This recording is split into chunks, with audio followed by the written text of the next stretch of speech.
buenos días.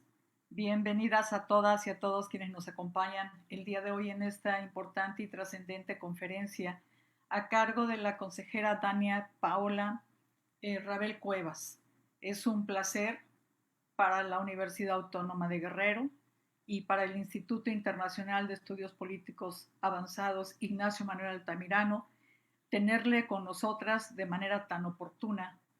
Este tema seguramente es un tema vigente y muy importante en todo México y en el que yo quiero recordar que tiene que ver con los avances del movimiento feminista en México, lo que hemos logrado, el reconocimiento de derechos, que ha sido paulatino, primero a través de cuotas, luego la paridad, y hoy lograr este reconocimiento del 3 de 3, que no voy a explicar en qué consiste porque esa es justamente la tarea de la conferencista, que la escucharemos el día de hoy y lo hacemos con una gran expectación, pues es parte de los avances en la búsqueda de la construcción de igualdad, en la búsqueda de fortalecimiento de ciudadanía de las mujeres, particularmente de las mujeres que somos las que tenemos todavía una ciudadanía formal y que estamos empeñadas en que esta ciudadanía se vuelva real porque es la forma de fortalecer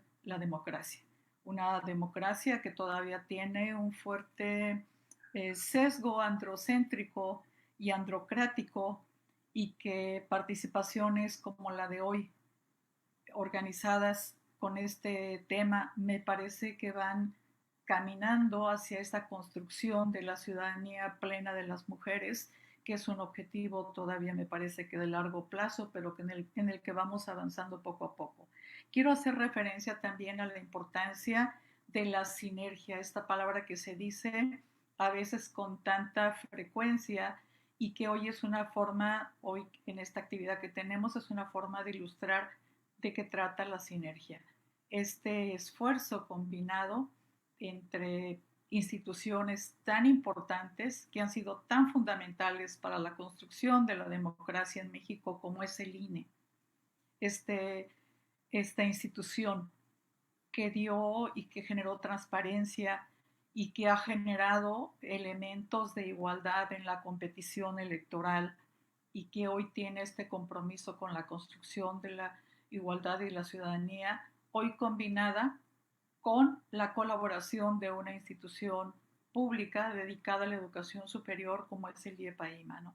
Esta es la sinergia, estos son los esfuerzos combinados que nos permiten abundar, que nos permiten poner este grano de arena desde el área que cada quien le toca para la construcción de la democracia. Dicho esto, yo le doy la bienvenida. Creo que nuestro director esté enfermo, desde luego le deseamos una muy pronta recuperación, pero por otro lado me ha dado la oportunidad y me ha pedido él que yo le representara en esta bienvenida, que le diera las palabras de agradecimiento por estar aquí y de decir que estamos verdaderamente complacidos de manera tan oportuna de poder abordar este tema. Sea usted bienvenida, consejera Dania Rabel Cuevas. Esta es su casa. Nuestros alumnos estarán verdaderamente complacidos. Esperamos que hagan preguntas o que tengan algunas participaciones al final de su intervención que hemos esperado con una gran expectativa. Dicho esto, muchas gracias por estar aquí. Gracias, Estefanía García, consejera, por acompañarnos también. Y sin más, pues dejo en manos de ustedes la presentación de la ponente y la conferencia que escucharemos el día de hoy. Muchas gracias y buenos días. Buenos días a todas y todos los que nos escuchan. Agradezco la oportunidad de IEPAIMA por permitir hacer la presentación de la consejera del Instituto Nacional Electoral, la maestra Dania Paola Rabel Cuevas. Este tema resulta importante ya que la violencia contra las mujeres puede manifestarse de muchas maneras. Una de ellas es la violencia política en razón de género. Sin embargo, corresponde a las autoridades, como lo es el Instituto Nacional Electoral, implementar medidas como esta, la iniciativa 3 de 3 contra la violencia de género. Esta medida por sí mismo constituye una forma de promover y prevenir que quienes aspiren a un cargo de elección popular, a participar en procesos de selección, ingreso, reincorporación, promoción y ascenso del servicio profesional electoral, así como la designación de las y los consejeros en los organismos públicos locales, no incurras en conductas que social y culturalmente son connotativas de la perpetuación de actitudes de dominio y actos discriminatorios patriarcales en contra de las mujeres. En ese contexto, es un honor para mí presentar a la maestra Dania Paola Rabel Cuevas, quien nos hablará de esta iniciativa ciudadana denominada Iniciativa 3 de 3 contra la violencia de género. La maestra Dania Paola Rabel Cuevas es licenciada en Derecho por la Universidad La Salle y maestra en Derechos Humanos por la Universidad Autónoma de Ciudad Juárez, en colaboración con la Comisión Nacional de Derechos Humanos. En la actualidad se desempeña como consejera electoral en el Instituto Nacional Electoral, en donde promovió la creación de la primera comisión de género en la historia del INE y el otrora IFE, convirtiéndose en la primera presidenta de la Comisión Permanente de Igualdad de Género y No Discriminación. Durante su gestión al frente de las comisiones en la materia, se realizaron los primeros monitoreos de redes sociales con perspectiva de género y se creó de la mano de las organizaciones de la sociedad civil una metodología novedosa para el monitoreo de medios desde la perspectiva interseccional. Además, se aprobó el protocolo para la implementación de buenas prácticas en el ejercicio de los recursos del gasto programado, capacitación, promoción y desarrollo del liderazgo político de las mujeres, y se implementó el desarrollo de foros para promover la paridad y una democracia incluyente en las elecciones locales, en los cuales se incluyó por primera vez la realización de los ejercicios de demostración de la atención a personas trans durante la jornada electoral y del procedimiento existente en los módulos de atención ciudadana para las personas trans acudan a tramitar su credencial de elector. Adicionalmente, bajo su liderazgo, se emitió el protocolo para garantizar el derecho a la no discriminación por identidad y expresión de género de las personas que laboran en el Instituto Nacional Electoral y se creó en el proceso electoral 2017-2018 en colaboración con la Asociación Mexicana de Consejeras Estatales Electorales, la primera red de comunicación entre las candidatas a cargos de elección popular y los OPE, para dar seguimiento a los casos de violencia política por razón de género, iniciativa que debido a sus buenos resultados se ha vuelto una práctica habitual en las elecciones locales. Como presidenta de la Comisión Temporal de Reglamentos, coordinó los trabajos para la armonización de la normativa interior del Instituto con la reforma legal en materia de violencia política contra las mujeres en razón de género, y derivado de ello se reformaron el reglamento de fiscalización, el reglamento interior, el reglamento de elecciones, el reglamento de la Comisión del Consejo General del Instituto Nacional Electoral y se expidió el reglamento de quejas y denuncias en materia de violencia política en razón de género. Previo a su presente encargo, fungió como consejera electoral del anteriormente denominado Instituto Electoral del Distrito Federal, en el cual integró la Comisión Provisional de Igualdad de Género y los Derechos Humanos. En el ámbito académico, ha colaborado en diferentes publicaciones nacionales, entre ellas el libro El Camino al Empoderamiento Político de las Mujeres, una experiencia de gestión desde el IFDF. Con el ensayo Nosotras Construyendo la Igualdad. Además, ha escrito diversos artículos vinculados con temas de paridad de género y violencia política contra las mujeres por razones de género. Ha disertado en varias mesas de trabajo, conferencias magistrales, seminarios y talleres sobre estos temas y participó en el evento Intercambio de Experiencias entre Bolivia y México sobre la participación política de las mujeres sin acoso ni violencia, llevado a cabo en La Paz, Bolivia, así como en el Seminario Internacional La Participación Política de la Mujer, la experiencia de América Latina, que se llevó a cabo en San Salvador. Adicionalmente, por invitación de la Organización de los Estados Americanos, participó como observador especialista de género en la misión de observación electoral en las elecciones municipales de la República de Paraguay. En 2019 participó en el Parlamento Abierto sobre Violencia Política de Género que organizó la Cámara de Diputados y Diputadas, foro en el que se recolectaron y sistematizaron diversas experiencias y conocimientos sobre el tema, con la finalidad de crear una ruta para realizar modificaciones legislativas en el ámbito electoral. Sin más, cedo el uso de la voz a la maestra Dania Paola Rabel Cuevas. Muchas gracias. Muchísimas gracias. Muy buenos días a todos y a todas. Me da mucho gusto estar con ustedes el día de hoy, así es que comienzo agradeciendo la invitación que me hizo el doctor Marco Antonio Adame para acompañarlos. Deseo que pronto se recupere en materia de salud Y también agradezco mucho la bienvenida que me hizo la doctora Rosa Isela Ojeda Rivera y la presentación que ha hecho la licenciada Estefanía García, vocal ejecutiva distrital del Distrito 04 allá en Guerrero del Instituto Nacional Electoral. Muchísimas gracias a ambas. Tengo pocas oportunidades de tener contacto, diálogo y comunicación con jóvenes, así es que aprecio mucho esta oportunidad que me otorga la Universidad Autónoma de Guerrero y el Instituto Internacional de Estudios Políticos Avanzados, Ignacio Manuel Altamirano, para poder tener este diálogo con personas jóvenes. Además, es un grupo muy nutrido, entiendo que son más de 100 alumnos y alumnas, lo cual me da muchísimo gusto. Dentro de lo malo, por el tema de la pandemia, tenemos la oportunidad de tener estos foros en donde es fácil a lo mejor tener un aforo bastante amplio. Ahora, me parece además particularmente importante el tema que vamos a abordar el día de hoy, que es esta iniciativa 3 de 3. Pero, ¿qué es? ¿Para qué sirve? ¿Por qué la adoptamos? Justamente son las preguntas que nos vamos a contestar el día de hoy. Pero tengan algo en mente durante toda la presentación. Lo que estamos buscando es que aquellas personas que propagan una cultura patriarcal, que con sus conductas suelen reproducir roles, estereotipos de género, no detenten el poder. Estamos imaginando que si una persona con esas características detenta el poder, pues lo que vamos a ver es que quizá se pueda sentir impune y por lo tanto tenga un aliciente para no cumplir con sus responsabilidades. Cuando pienso en eso, pienso, por ejemplo, en una persona que tiene que cumplir con pagar una pensión alimenticia y que a lo mejor si ostenta un cargo público de poder, piense, pues puedo no hacerlo y a ver quién me obliga. O cuando una persona ha cometido un delito sexual y entonces cuando detenta el poder piensa que lo puede volver a hacer de nuevo y que va a salir impune, totalmente ileso por una conducta de esa índole. Sobre todo cuando pensamos que quienes se dedican a la psicología han dicho que las violaciones no derivan de un tema de atracción sexual, derivan de un tema de dominación. Entonces, esto reforzaría esa necesidad quizá de imponerse como alguien superior. Y además pensemos en otra cosa. Los derechos políticos, que también son derechos humanos, sirven como un altavoz.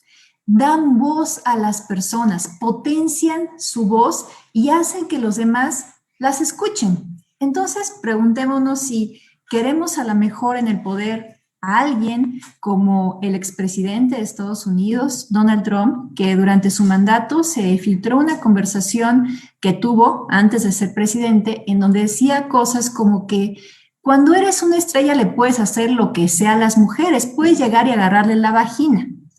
Que si bien es cierto, eso lo dijo antes de que fuera presidente, lo que también es tangible y evidente es que una vez que ejerció el poder, fue bastante machista, tuvo comentarios misóginos y eso que veíamos anteriormente sí permeó en la manera como gobernaba.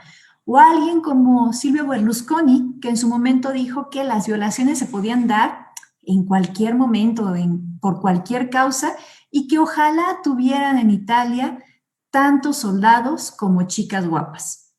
Cuando escuchamos este tipo de declaraciones, lo que vemos es que generalmente cuando una persona está en un puesto de poder, tiene incidencia en una parte de la ciudadanía.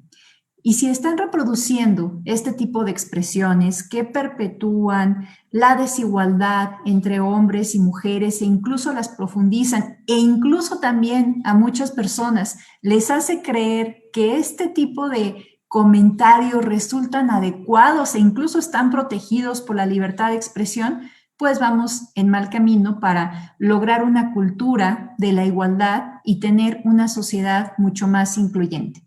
Ahora, comenzaremos con el tema que tengo preparados para ustedes el día de hoy. Les pondré una presentación. Ahora les comparto la pantalla.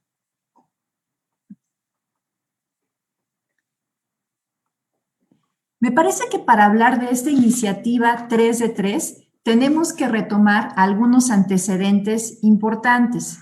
En 2007, ONU Mujeres, junto con IDEA Internacional y también PNUD, hicieron un estudio para medir la paridad en México en distintos ámbitos, entre ellos en los partidos políticos. Y llegaron a esta conclusión que podemos ver aquí, que no es nada alentadora. Dijeron que los partidos políticos en México constituyen en lo general el mayor obstáculo para que las mujeres accedan e influyan en la toma de decisiones partidarias, la agenda política y el debate público, por la distancia que guardan los derechos y obligaciones de la militancia en los estatutos internos de los partidos respecto a las prácticas y mecanismos de control de la militancia femenina. Pero además, esta conclusión se acompañó de datos duros, en donde se evidenciaba que prácticamente no había mujeres en los órganos directivos, en los órganos de toma de decisión de los partidos políticos. Y antes de que puedan pensar, bueno, pues es que las mujeres no están realmente inmiscuidas en la política, quiero decirles que sí había muchas mujeres en todos los partidos políticos. Y de hecho había algunos partidos que tenían más mujeres que hombres dentro de su militancia. Nada más que, como ha sucedido en todos los ámbitos, ellas estaban en la base de la pirámide y conforme iba subiendo, íbamos viendo menos mujeres hasta que en la cúpula prácticamente no había mujeres. Eso demostraba dos cosas. Primero, que lo que habían estado diciendo las mujeres durante mucho tiempo, que al interior de sus propios partidos políticos era uno de los ámbitos más violentos para ellas, era cierto, y que era un ámbito de exclusión y de discriminación, pero además también ponía en relieve un círculo vicioso, porque en la medida en que no hubiera mujeres en las cúpulas del poder de los partidos políticos, pues también tenían menos posibilidades de ser consideradas para una candidatura. Así es que parecía que este círculo no se iba a poder romper.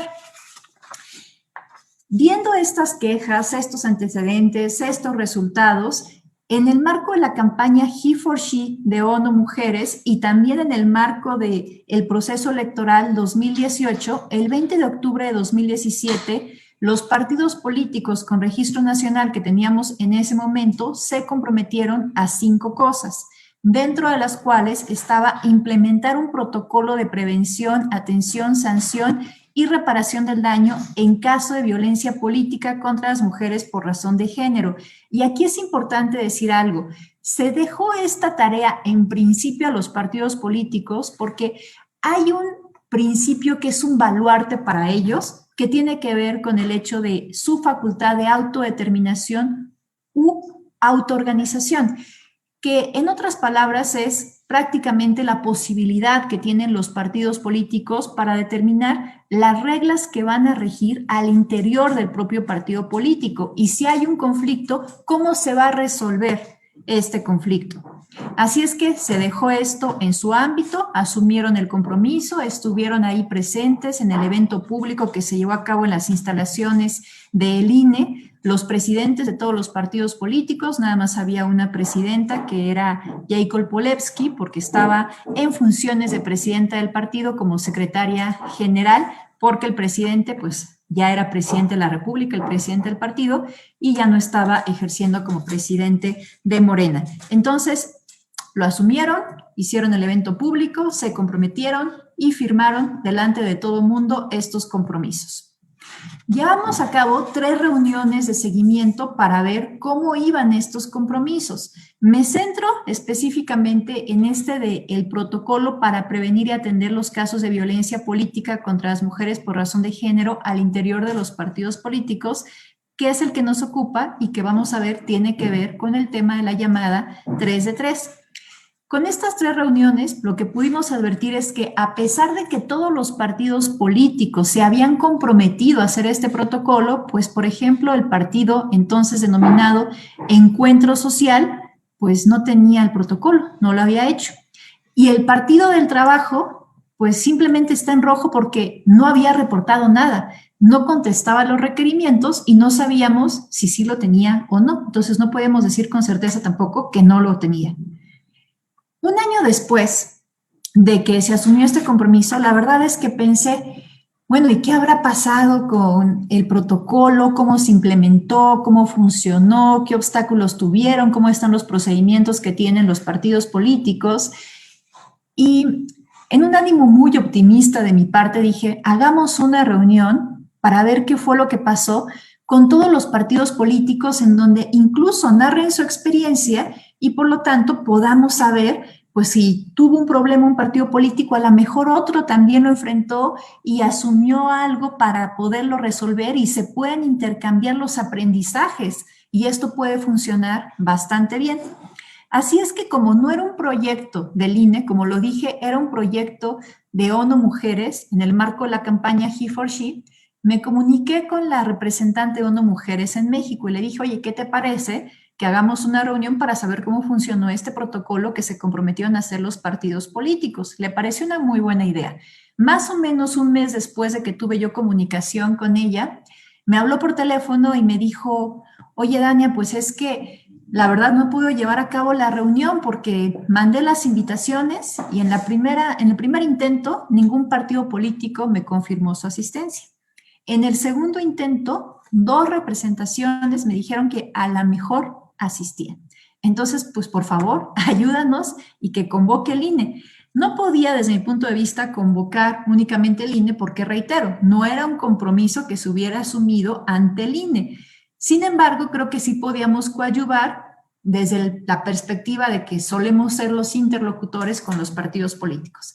Así es que hicimos una invitación que fue suscrita por el presidente del INE, Lorenzo Córdoba, por la representante de ONU Mujeres en México, Belén Sanz, y por mí como entonces presidenta de la Comisión de Igualdad de Género y No Discriminación. Llevamos a cabo la reunión en las instalaciones del INE. La verdad es que quienes asistieron en general por parte de los partidos políticos, hubo un par que no asistió a una representación, fueron quienes suelen estar como representantes en el propio INE. Explico un poco la mecánica de trabajo al interior del instituto. Trabajamos por comisiones todos los tópicos que son atribuciones del Instituto Nacional Electoral y las representaciones de los partidos políticos tienen derecho a estar en estas comisiones y a hacer uso de la voz, a dar opiniones, etcétera. Por ese motivo, adentro del INE hay oficinas permanentes de las representaciones de los partidos políticos. Entonces, quienes fueron y atendieron esta reunión, en realidad fueron quienes suelen estar ya ahí de manera permanente en el INE y ya nada más suelen caminar para trasladarse, ¿no?, a las reuniones, con excepción del caso de Morena, que sí acudió la entonces presidenta en funciones, Jacob Polewski. Ahora, les cuento todo este preámbulo no a manera de chisme o a lo mejor para hacer más amena esta plática, sino porque me parece que es un antecedente que evidencia que siempre todos estos trabajos, todos estos intentos por erradicar la violencia contra las mujeres, por evitar la exclusión de las mujeres o en general por incluir a cualquier grupo en situación de vulnerabilidad, son complejos. Son complejos, son tardados y aunque públicamente puede haber un gran compromiso con los temas, a la hora de la implementación, vemos que no hay tanta correlación entre lo que se dice públicamente y lo que ocurre en los hechos. Por si todo lo anterior no fuera suficiente, llegamos a esta reunión. Esta idea que yo tenía de intercambio de experiencias entre los partidos políticos, desde luego estuvo muy lejos de haber ocurrido porque no hicieron uso de la voz las representaciones de los partidos políticos. Y además presentó esta conclusión que vemos aquí, ONU Mujeres, en donde dijo que para este proceso electoral, se refería al de 2018, varios partidos desconocen sus cifras finales y los que sí las tienen registraron menos de 5 denuncias, lo cual habla de una brecha respecto a lo vivido en las campañas. Y aquí me detengo para poder hacer una pequeña reflexión respecto a 2 de los puntos que se destacan en esta breve conclusión. Varios partidos desconocen sus cifras finales. ¿De qué nos habla esto? De que, pues sí, hicieron el protocolo, pero si se implementó y se presentaron quejas amparadas bajo este protocolo, no lo sabían. No registraron absolutamente nada.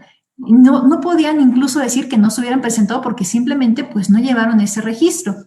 Y luego los partidos políticos que sí llevaron ese registro dijeron que habían recibido menos de 5 denuncias, lo cual no tiene una correspondencia con lo que estábamos viendo en la realidad en el proceso 2018 y aún ese escenario nos hace preguntarnos muchas cosas. Primero, ¿las mujeres conocían que tenían este instrumento? Segundo, ¿era accesible Tercero, era eficiente porque a lo mejor sí lo conocían, pero decían, ¿para qué pongo yo una queja si voy a pasar un trámite larguísimo, a lo mejor para llegar a nada, a lo mejor para que no sancionen a la persona que estoy denunciando?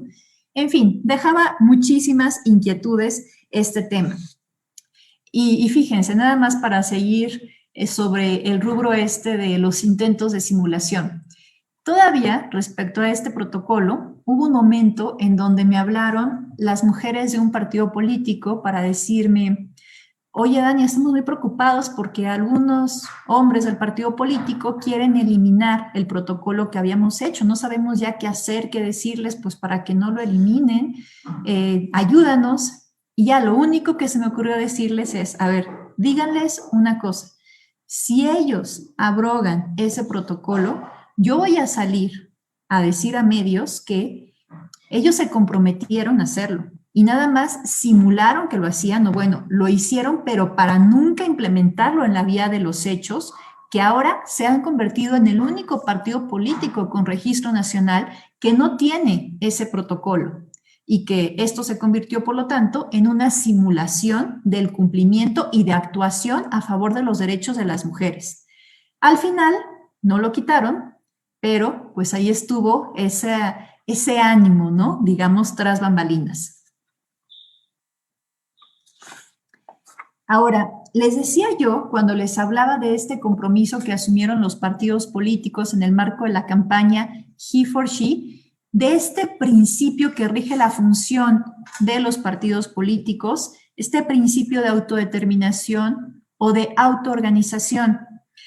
Y es relevante, por eso, estos criterios, porque bajo esa lógica, pues siempre se pensó pues es que si no lo regula el partido político, aunque estén comprometidos derechos de sus militantes, la verdad es que no se puede hacer gran cosa por parte de las autoridades. No obstante, estos criterios que les pongo aquí marcaron un parteaguas en ese tema y un cambio fundamental, me parece también, y sobre todo a favor de los derechos de las mujeres. En el Juicio para la Protección de los Derechos Político-Electorales 369 del año 2017, la Sala Superior del Tribunal Electoral del Poder Judicial de la Federación ordenó al Partido del Trabajo que en la elección de quienes integrarían sus órganos directivos se garantizara la paridad.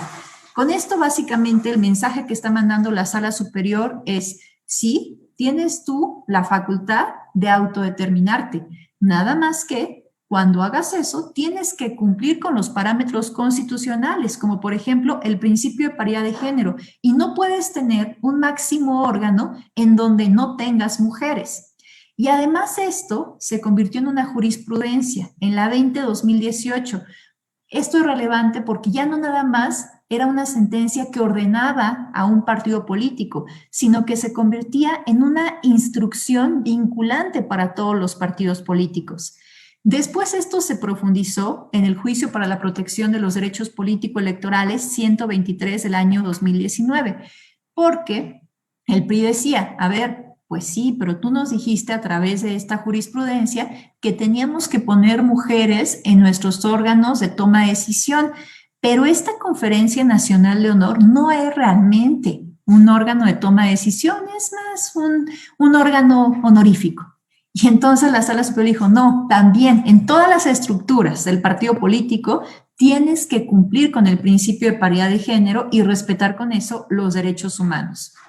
Y esto es fundamental porque me parece que estos criterios, sumados a lo que había venido ocurriendo con los intentos de simulación, con las quejas de las mujeres, nos dio como origen o como resultado esta reforma en materia de violencia política contra las mujeres por razón de género. Ustedes saben que el 13 de abril del año pasado se publicó en el Diario Oficial de la Federación las reformas en materia de violencia política contra las mujeres por razón de género que modificaron 8 ordenamientos legales, entre ellos la Ley General de Instituciones y Procedimientos Electorales y la Ley General de Partidos Políticos. Podemos decir que el grueso de las modificaciones se encuentran en la Ley General de Instituciones y Procedimientos Electorales. Dentro de esas modificaciones encontramos que en el artículo 44, numeral 1, inciso J, de la Ley General de Instituciones y Procedimientos Electorales, se da una atribución adicional al Consejo General del Instituto Nacional Electoral para emitir lineamientos para que los partidos políticos prevengan, atiendan y erradiquen la violencia política contra las mujeres en razón de género. Y ahí, en esos lineamientos, vimos varias cosas interesantes que quiero compartir con ustedes. Primero me detengo un poco en el título de estos lineamientos, ¿no? Los lineamientos para que los partidos políticos nacionales y en su caso locales prevengan, atiendan, sancionen, reparen y erradiquen la violencia política contra las mujeres por razón de género. ¿Por qué dice y en su caso locales? Porque tenemos que recordar que distintas autoridades pueden conocer de las denuncias de violencia política contra las mujeres por razón de género. Y, por ejemplo, si el acto de violencia política tiene trascendencia a nivel únicamente estatal, entonces quien tiene competencia para conocer de eso, en el caso de las autoridades administrativas electorales, serán los organismos públicos locales electorales de cada entidad federativa. Por eso pusimos ese en su caso, para que si quien tiene la competencia para emitir los lineamientos a nivel estatal, que son los OPLES, no lo habían hecho, entonces solamente en ese caso pudieran entrar de manera supletoria estos lineamientos. Con esto nos pareció que reconocíamos la competencia originaria que tienen los OPLES en este rubro, en el ámbito local, pero al mismo tiempo tomábamos estos lineamientos para no supeditar a la existencia de a su existencia el que pudiera haber un mecanismo para que las mujeres se defendieran, ¿no? Que pasara a lo mejor un caso extremo en donde dijeran, no, pues es que el OPLE no emitió los lineamientos y por lo tanto pues quedan impunes esas conductas. No, a ver, si eso ocurriera, entran de manera supletoria los lineamientos que emitió el Instituto Nacional Electoral, pero si sí los tienen, se aplican los que emitió el OPLE. Ahora, dentro de los temas relevantes que nosotros previmos en estos lineamientos, es que en las disposiciones generales se establece la obligación de los partidos políticos para tener normativas internas que protejan los derechos de las mujeres. De nueva cuenta, y ya como haciendo uso un poco de esta facultad que dieron los criterios de la Sala Superior, decimos, a ver, sí, tú tienes el derecho de determinar tus propias reglas que van a regir al interior del partido político, pero tienes que contemplar que protejan los derechos de las mujeres. No puedes decir, no, pues es que yo en mi facultad infinita de autoorganización, pues decido que no voy a hacer nada en este rubro. Eso no puede ocurrir. Y luego, respecto al tema de violencia política contra las mujeres en razón de género, se incorporó una descripción de las conductas que se consideran como violencia política contra las mujeres por razón de género y los principios y garantías a las que se sujetarán los partidos políticos. Aquí me detengo porque parece algo relativamente intrascendente que se incorpore la descripción de las conductas que se consideran violencia política contra las mujeres por razón de género. Sin embargo, es importante por varios aspectos. El primero es que todos y todas, en mayor o menor medida, crecimos en un ambiente patriarcal y por lo tanto a veces reproducimos, sin ser conscientes de ello, algunas conductas machistas, sexistas, misóginas. Desde luego, cuando hablamos de algo tan evidente como una agresión sexual, física, pues es tangible que estamos ante un acto de violencia, pero hay algún tipo de violencia verbal o simbólica que muchas veces se puede llegar a hacer sin ser plenamente conscientes de que se está cometiendo un acto de violencia. Por eso, el que se dé una idea de las conductas que pueden constituir violencia política contra las mujeres por razón de género es benéfico, incluso también para quienes pueden ejercer violencia política, que ahí estamos hablando de hombres o mujeres, y que a lo mejor en algunos aspectos no son plenamente conscientes de que determinadas acciones pueden constituirlo. Pongo un ejemplo, sobre todo de violencia simbólica, porque sabemos que la violencia política contra las mujeres se puede ejercer de manera física, psicológica, sexual, económica, simbólica, verbal. Tiene muchas vertientes a través de las cuales se puede manifestar, pero quizá la violencia simbólica es la más difícil de advertir. Y les digo, pongo un ejemplo. Hace unos años leía un libro de Denise Dresser en donde hay relatos de distintas mujeres que lograron sobresalir en los ámbitos profesionales a los cuales se dedicaron.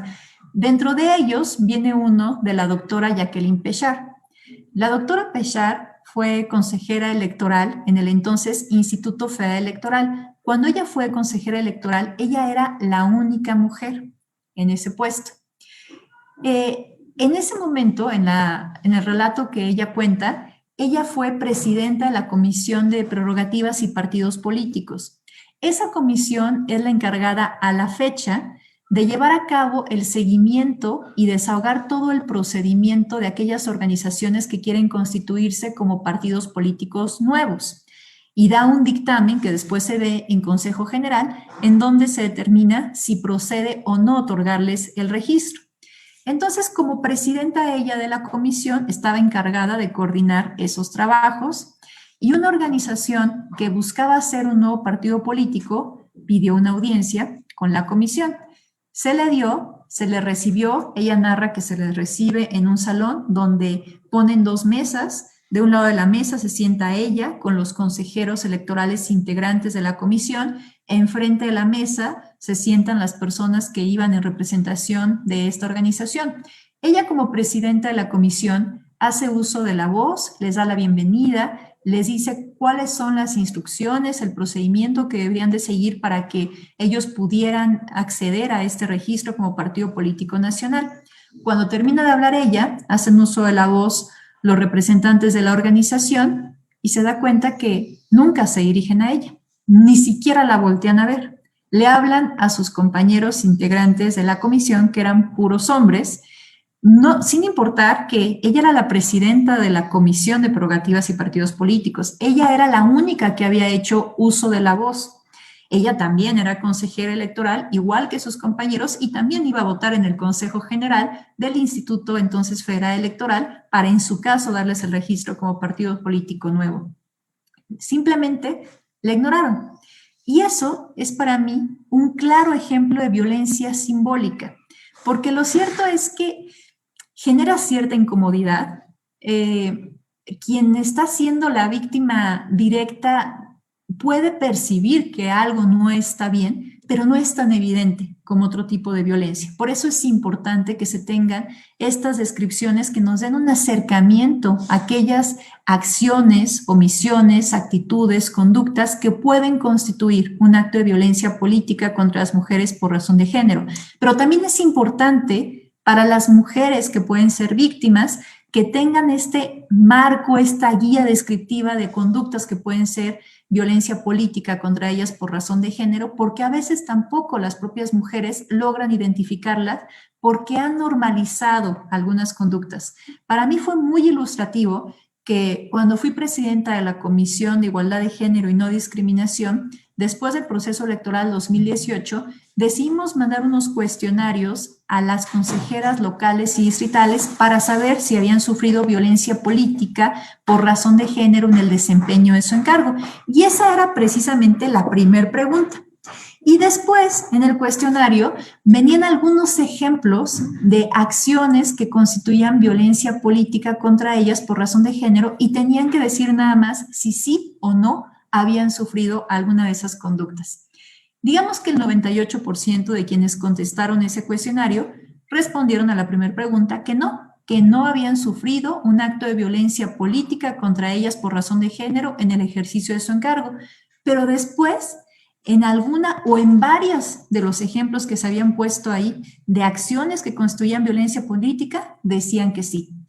¿Qué evidenció esto? Que muchas veces no logran identificar este tipo de violencia. Así es que, pues puede resultar bastante infructuoso que nosotros estemos promoviendo la cultura de la denuncia si las propias víctimas muchas veces no son conscientes de que están sufriendo actos de violencia. Por eso reitero, esta incorporación de descripción de conductas que se consideran violencia política es relevante también por ese motivo. Ahora, también en estos lineamientos nosotros establecimos que en los documentos básicos de los partidos políticos se tendrían que prever cosas como la obligación de promover, proteger y respetar los derechos humanos de las mujeres, así como los mecanismos de sanción y separación aplicables a quien o quienes ejerzan violencia política contra las mujeres por razón de género. ¿Por qué es importante esta inclusión? Porque estos documentos que nosotros denominamos documentos básicos son, por un lado, los estatutos como una especie de constitución para el partido político que va a establecer, digamos, las reglas generales sobre las cuales se van a confeccionar las reglas específicas que van a regir al interior del partido político. Y porque también esta declaración de principios, programa de acción, se convierte en una ruta de navegación para el partido político, en los principios que van a pregonar, se convierte también en un ideario para el propio partido político. Por eso, el que reconozcan en estos documentos que van a promover los derechos humanos de las mujeres es relevante. Ahora, pues también pusimos algo que tenía que ver con el seguimiento, porque no nos iba a ocurrir lo mismo que nos pasó con el protocolo que se comprometieron a hacer en el marco de la campaña He4She, que un año después pues vimos que no sabían si lo habían implementado o no. Así es que se les dijo con toda claridad en estos lineamientos que se iban a tener que presentar informes anuales ante la Comisión de Igualdad de Género y No Discriminación. También un poco en esta lógica que se suele decir que instrucción que no se vigila es como una instrucción no dada. Que sepan que vamos a estar revisando, que estén implementando estos lineamientos. Y además, también para que no vuelva a ocurrir lo que pasó con la experiencia del protocolo en 2018, se les dice de manera expresa que deben de llevar un registro estadístico de los casos que se presenten en materia de violencia política contra las mujeres por razón de género y de las resoluciones.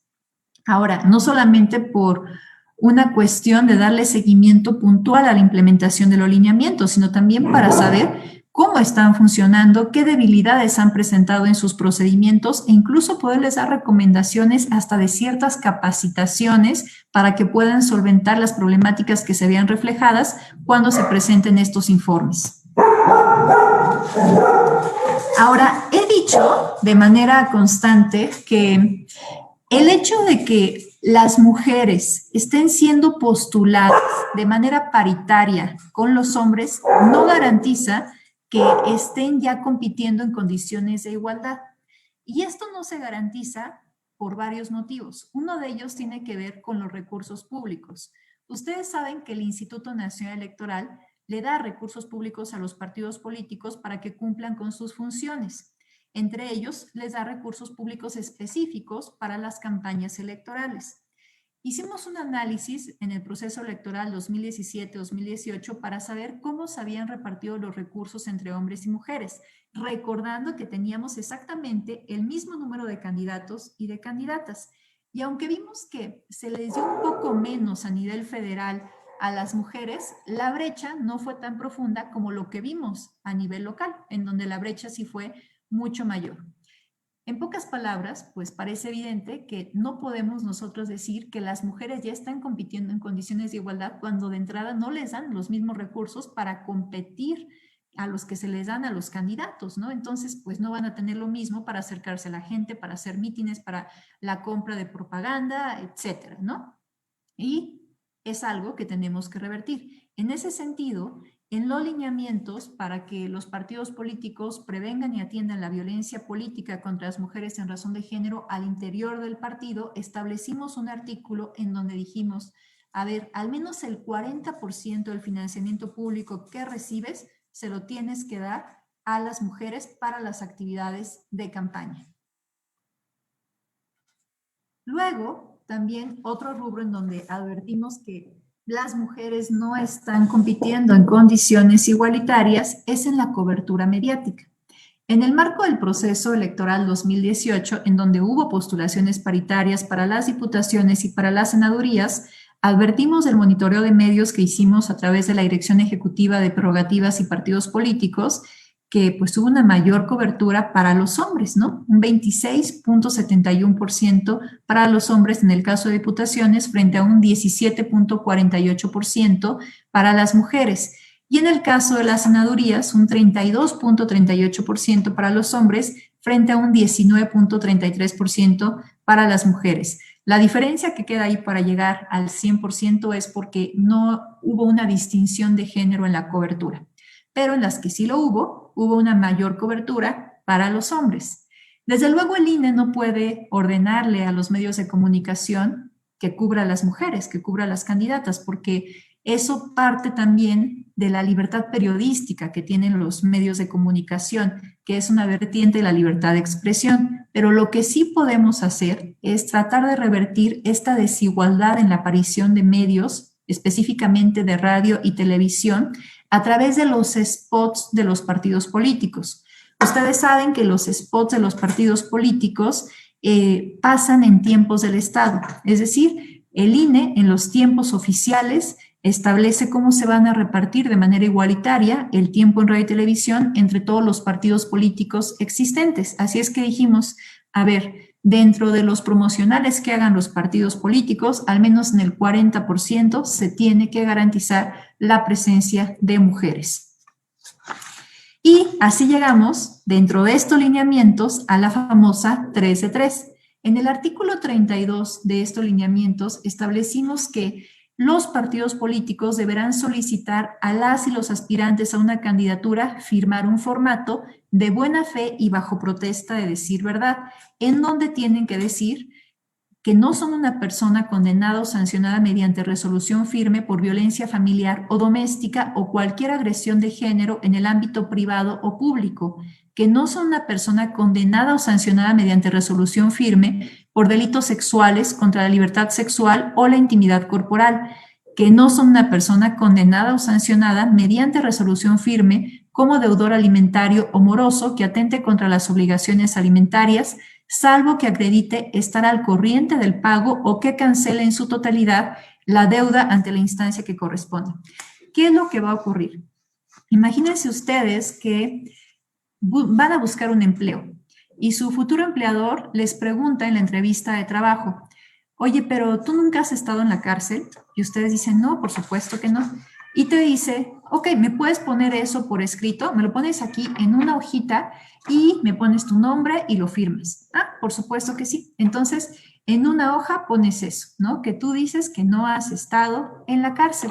Y el empleador lo cree, de buena fe, dice, ok, perfecto, entonces cumple con ese requisito.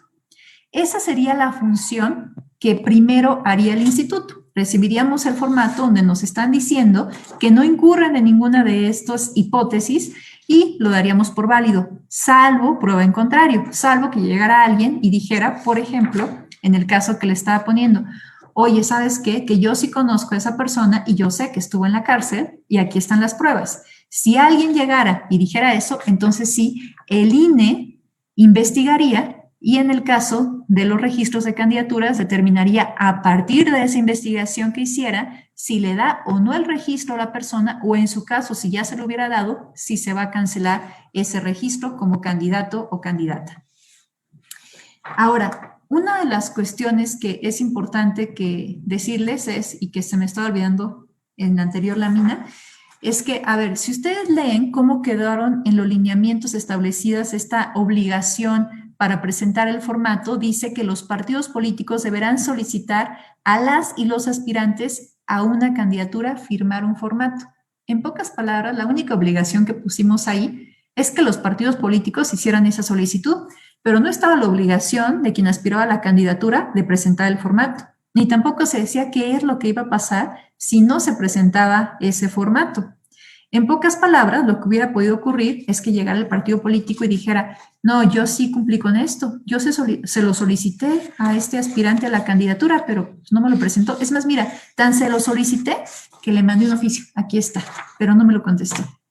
Entonces, para solventar esta deficiencia y para verlo de manera complementaria, en los criterios que emitimos para el registro de las candidaturas para la elección 2021, establecimos que las y los candidatos deberán presentar un escrito manifestando que no están condenados por delito de violencia política contra las mujeres por razón de género. Ahí ya no estamos hablando nada más de esta obligación que tienen los partidos políticos de solicitar este formato, sino la obligación de los que aspiran a una candidatura de presentar ese formato cuando soliciten su registro. Y también tienen que decir que no tienen desvirtuada la presunción de tener un modo honesto de vivir. Les explico esta parte. A partir de criterios jurisdiccionales, se ha determinado que una persona, en algunas ocasiones, no en todas, que ha cometido un acto de violencia política contra una mujer por razón de género y tiene una sentencia firme, puede dejar de tener o de cumplir con este requisito de tener un modo honesto de vivir. Y si eso ocurre, porque así lo dice expresamente la autoridad que emite la resolución, la consecuencia va a ser que no se va a poder registrar, por lo menos para la elección inmediata después de que cometió ese acto de violencia. Por eso se tiene que verificar que no tenga desvirtuada esta presunción de tener un modo honesto de vivir. Ahora, los partidos políticos y coaliciones deberán revisar que las personas candidatas no estén en el Registro Nacional de Personas Sancionadas. Nosotros tenemos un Registro Nacional de Personas Sancionadas que nos ordenó hacer la Sala Superior del Tribunal Electoral del Poder Judicial de la Federación. Ahí van a encontrar a todas las personas que hayan cometido un acto de violencia política contra una mujer por razón de género y que tenga una resolución firme y que la haya cometido después de que entró en vigor este registro nacional. El registro nacional entró en vigor el 7 de septiembre del año pasado. Si hubo alguien que cometió una conducta antes de esa fecha, no va a aparecer en ese registro. Ahora, otra cosa que tienen que tomar en cuenta. Ese registro es público. Cualquier persona podría entrar a la página del INE y revisar quiénes están inscritos en ese registro. Pero el simple hecho de estar en el registro no implica per se que ya no cumplas con el requisito de tener un modo honesto de vivir o que ya estés impedido para ser candidato en una elección. Ahí hay un vínculo que te lleva a la sentencia que dictó la autoridad y es ahí donde puedes verificar si esa persona está impedida o no para ser candidato en una elección. Ahora, pusimos otras cosas interesantes que les voy a decir rápidamente porque son importantes en estos criterios para el registro de candidaturas. Por ejemplo, en el tema de paridad señalamos que van a poder postularse fórmulas mixtas. ¿Por qué esto es una innovación? En 2009 fue muy sonado el caso de las llamadas Juanitas, que eran diputadas que llegaban a la Cámara de Diputados y el día 1 que tomaban posesión del cargo, renunciaban y le dejaban el lugar siempre a su suplente, que era un hombre. Entonces, lo que ocurrió es que a partir de eso se crearon algunos criterios jurisdiccionales y también se modificó la ley para establecer que las fórmulas deberán de ser conformadas de un mismo género, para evitar estos casos de las llamadas Juanitas. Pero después los criterios jurisdiccionales fueron evolucionando y se dieron cuenta que las mujeres no presionaban a los hombres para que dejaran su encargo y ellas se pudieran quedar en su lugar. Es decir, si la mujer era suplente del propietario hombre, pues no pasaba eso. Y dijeron las autoridades, bueno, se pueden permitir las fórmulas mixtas siempre y cuando el propietario sea un hombre y la suplente sea una mujer. Con esto vemos que no se presta la simulación, pero también potenciamos una mayor presencia de mujeres. Pero la legislación, pues no cambió. Así es que la Ley General de Instituciones y Procedimientos Electorales se quedó con el precedente que había ocurrido en 2009 y nada más permite las fórmulas de un mismo género.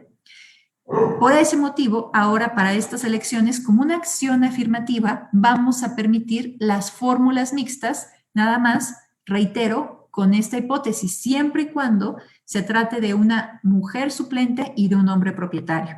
También establecimos una cuota para personas indígenas. Ya por primera vez habíamos establecido esta cuota en 2018, sin embargo, para estas elecciones 2021 se profundiza esta cuota. En 2018 eran 13 las personas que tenían que postular los partidos políticos en los distritos que nosotros consideramos como indígenas porque tienen una mayor población indígena, y para 2021 tendrán que ser 21 personas dentro de los 28 distritos que nosotros consideramos como indígenas. Por disposición de la Sala Superior ya determinamos cuáles serán esos 21 distritos, y dentro de estos tiene que haber por lo menos 11 mujeres, haciéndonos cargo que las mujeres suelen ser más excluidas del ejercicio de sus derechos políticos que los hombres. También por primera vez vamos a tener acciones afirmativas, cuotas a favor de personas afromexicanas, personas con discapacidad y personas de la diversidad sexual. En el caso de las personas de la diversidad sexual, para las personas trans, si no han podido hacer la corrección de sus documentos, de su acta de nacimiento y por ende de su credencial para votar, se va a considerar el género con el cual la persona se autoascriba para tomar en cuenta el cumplimiento del principio de paridad de género. Y en el caso de las personas no binarias, es evidente que no las podemos contabilizar para el cumplimiento del principio de paridad de género porque no entrarían ni en el grupo de hombres ni de mujeres, por lo tanto, se abriría una tercera bolsita, digamos, un rubro tercero, para que demos pie a que se puedan presentar personas no binarias. Ahora, siguiendo con este tema de la 3 de 3, ¿qué es lo que ocurre si no se presenta este formato del 3 de 3 junto con la solicitud del registro de candidatura? Se le va a hacer un requerimiento al partido político o coalición para que lo presente dentro de las 48 horas siguientes. Si no lo presenta, no va a proceder el registro de esa candidatura. En un foro muy parecido a este que estuve en Guanajuato, me hicieron ver que no teníamos esta regla para las candidaturas independientes. Y es que lo que ocurrió es que tenemos tiempos previstos en la norma para emitir las convocatorias para las candidaturas independientes, para que empiecen todo este proceso que implica recabar firmas de apoyo para que en su caso puedan llegar a obtener la candidatura independiente. Y cuando nosotros sacamos esa convocatoria, todavía no habíamos sacado los lineamientos donde establecimos esta 3 de 3 y mucho menos los criterios de registro de candidatura. Por ese motivo, el 15 de diciembre del año pasado hicimos una modificación a la convocatoria para candidatas y candidatos independientes para incluir que también tienen que presentar el formato 3 de 3. Vamos, no tendría ningún sentido que nada más se les pidiera esto a los candidatos que fueran por un partido político y no a quienes aspiren a una candidatura independiente. Y va a aplicar exactamente la misma regla. Si no la presentan, se les hace un requerimiento para que la presenten dentro de las 48 horas siguientes, y si no lo hacen, no va a proceder el registro de esa persona. Ahora, hicimos también unos formatos con el contenido de esta declaración bajo protesta de decir verdad, porque no queríamos que a lo mejor pues alguien que fueran formatos libres y alguien pues escribiera algo bastante ambiguo que no dejara claro si sí había cometido un delito sexual, por ejemplo, o no, o si sí era deudor alimentario que no estuviera cumpliendo con sus obligaciones o no. Entonces mejor hicimos este formato para que ya nada más lo tengan que suscribir quienes aspiren a una candidatura, ya sea a través de los partidos políticos o por la vía independiente. Pero también nos dimos cuenta que esto formaba parte de una política con la cual quiere trabajar el Instituto Nacional Electoral. Por ese motivo, también establecimos como requisito la presentación de este formato para aquellas personas que aspiren a ser consejeras o consejeros en los organismos públicos locales electorales o que aspiren a tener un lugar en el Servicio Profesional Electoral Nacional.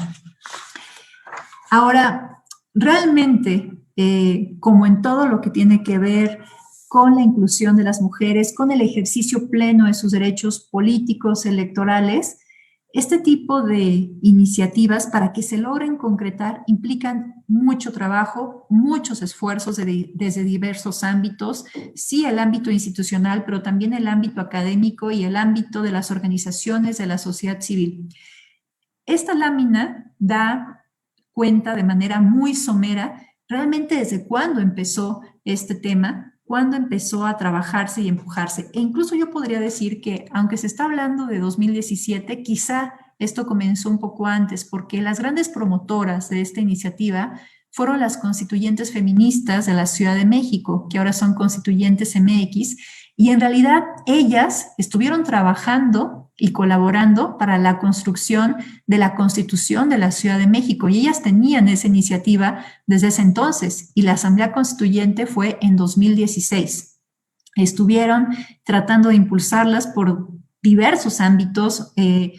Ahí en la Constitución de la Ciudad de México nos impactó en la legislación, en la Cámara de Diputados y de Diputadas, y la verdad es que nunca vimos un reflejo en la legislación. Lo ideal es que eso hubiera quedado establecido en la Ley General de Instituciones y Procedimientos Electorales, derivado de la reforma que hicieron en materia de violencia política contra las mujeres por razón de género, pero no fue así.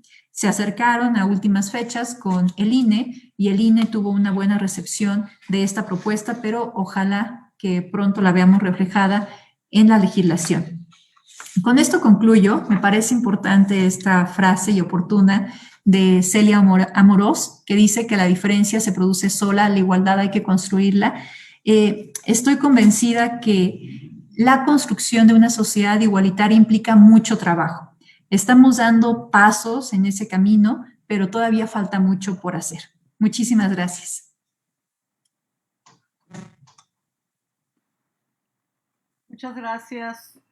Muchas gracias por la conferencia, bastante documentada y recuperando la historia de quienes han participado en esta iniciativa, en esta importante iniciativa 3 de 3. Me gustó mucho, no solamente el recorrido histórico, sino esa puntualidad de quienes han sido participantes y sobre todo el peso tan importante que ha tenido el INE, mujeres como la maestra Dania Paola, ¿no? No solamente ser receptivas, conocedoras del tema y tener un fuerte compromiso con la construcción de la igualdad. Creo que eso ha quedado más que claro, una magnífica conferencia, muy bien ilustrada. Me encantaron las diapositivas con una enorme claridad.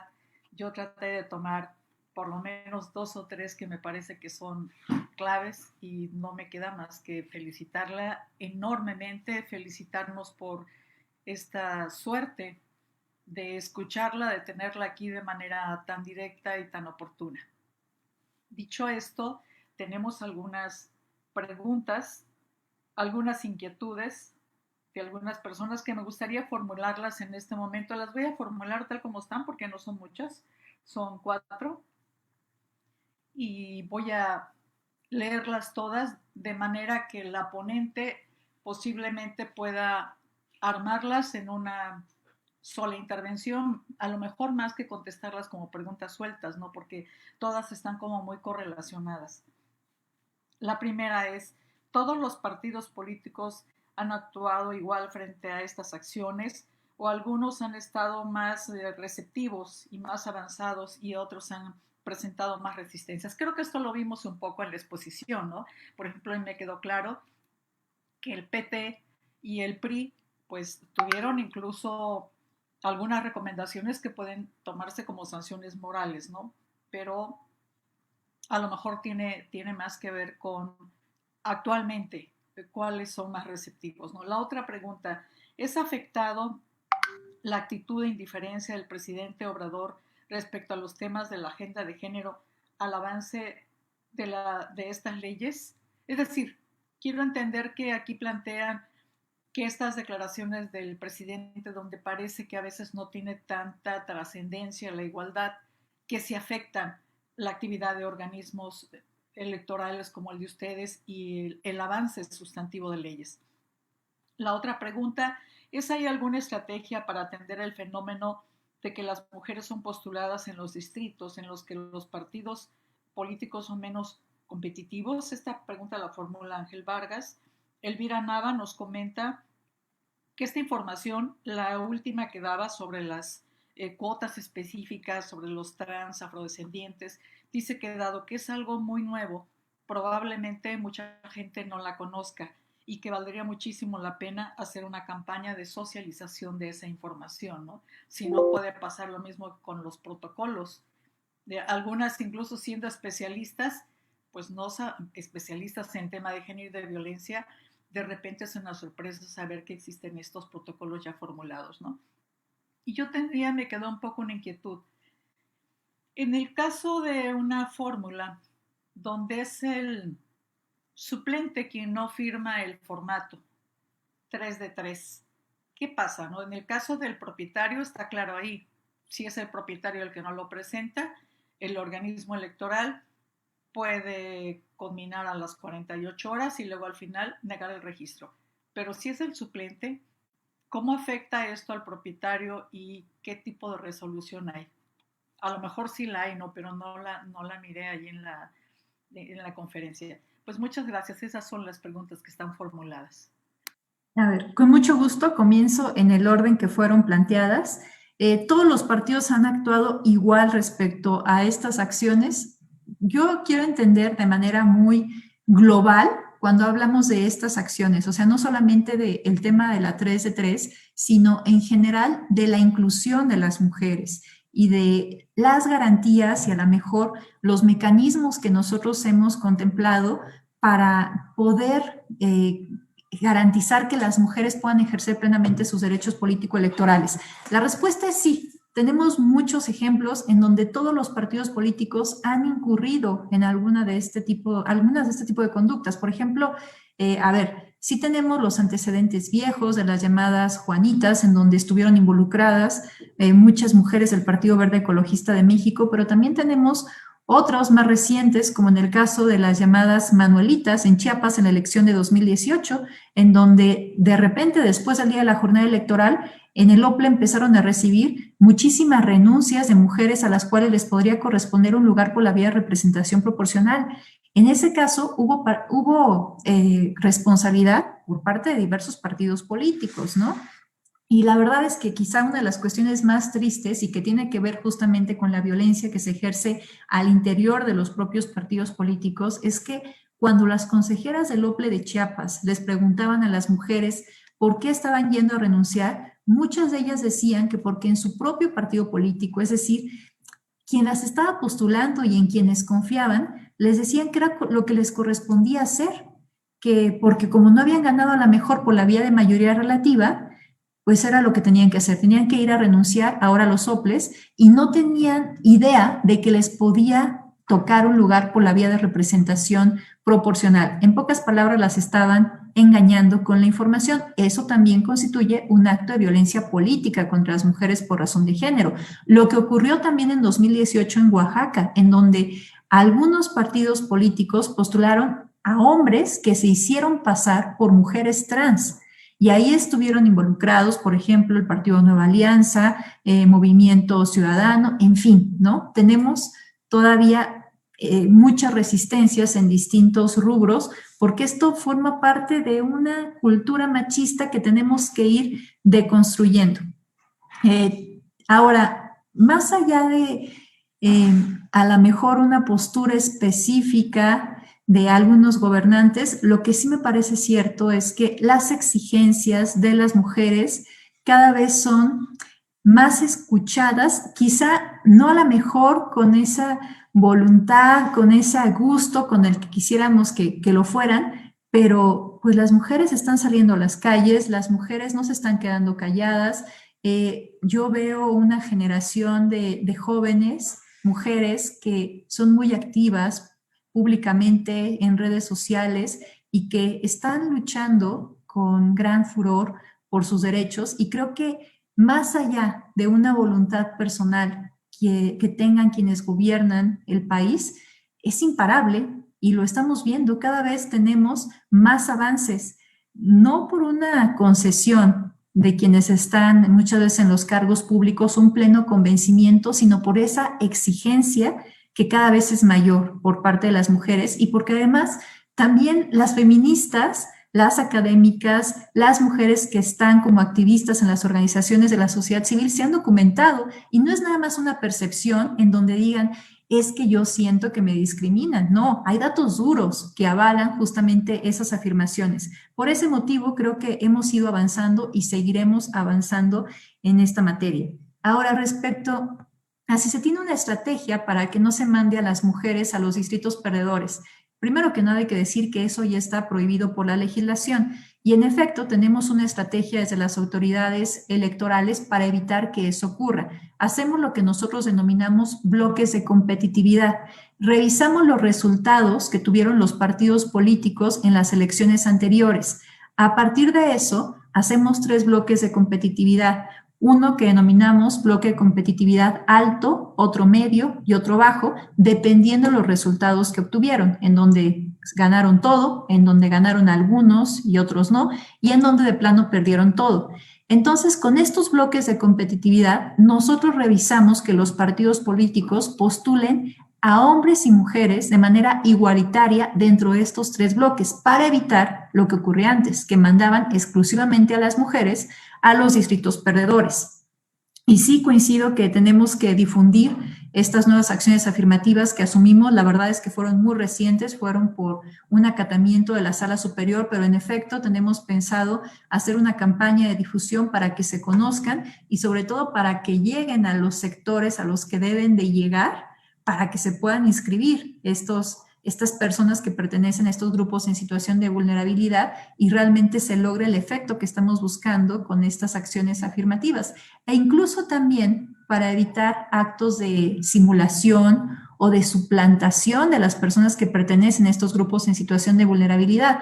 Hay que decir que en el caso que comentaba de Oaxaca, en donde se hizo una acción afirmativa para las personas trans, se dieron cuenta las autoridades que se estaba usurpando el lugar de las personas trans, porque algunos colectivos dijeron, ¿quiénes son estos señores? O sea, no los conocemos, ellos no son personas trans. Entonces, denunciaron y se hizo la investigación. Por eso también es importante que se conozcan y en su caso, cuando alguien llegue haciendo uso de estas acciones afirmativas, que la ciudadanía lo sepa, para que si tienen alguna información que contravenga el dicho de estas personas de que pertenecen a esos grupos en situación de vulnerabilidad, no lo hagan llegar al instituto.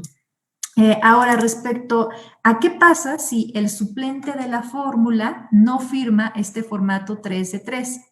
Si estamos, incluso aplica para ambos casos, cuando estamos hablando de esta postulación paritaria en donde el suplente no lo firma, se hace este requerimiento y puede sustituirse al suplente. Si no se sustituye al suplente, puede ir solo el propietario de la fórmula para contender, iría solamente él. Muchas gracias. Sí, supongo que eso ha quedado establecido en algún punto, ¿no? Me parece una buena solución. A mí me queda, y no es una pregunta, imagino que será algo para resolverse, como se han venido resolviendo históricamente, cosas que se van presentando, se avanzan unas y luego hay que construir otras nuevas. Me movió un poco este planteamiento en el caso de la diversidad sexual, que alguien pueda ser registrado si no tiene documentos solo por autoascripción. Por eso me parece muy importante que la comunidad esté enterado, porque ya me imagino, quizá no habrá abundancia de casos, pero pudiera ser de repente que alguien aprovechando esta formulación vaya y diga, pues es que yo me considero mujer, ¿no? Y entonces me toca la cuota de género.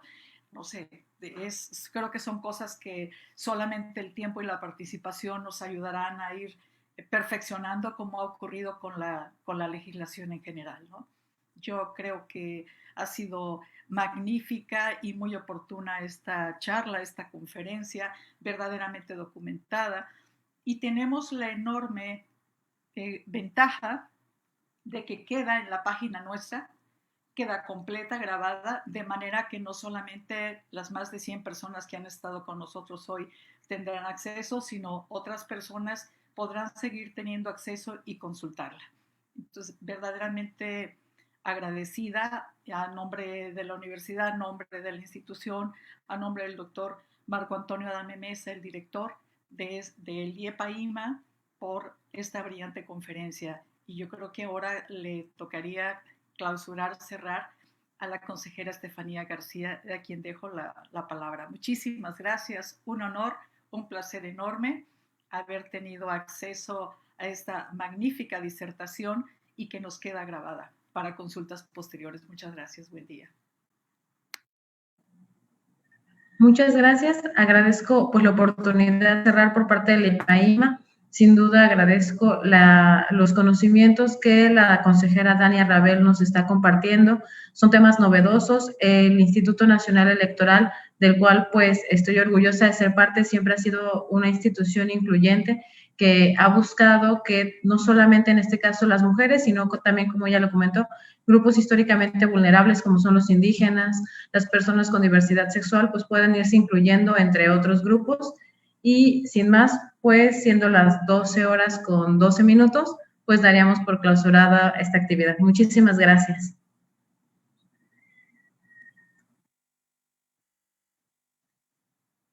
Muchas gracias. Un gusto saludarte, Estefanía.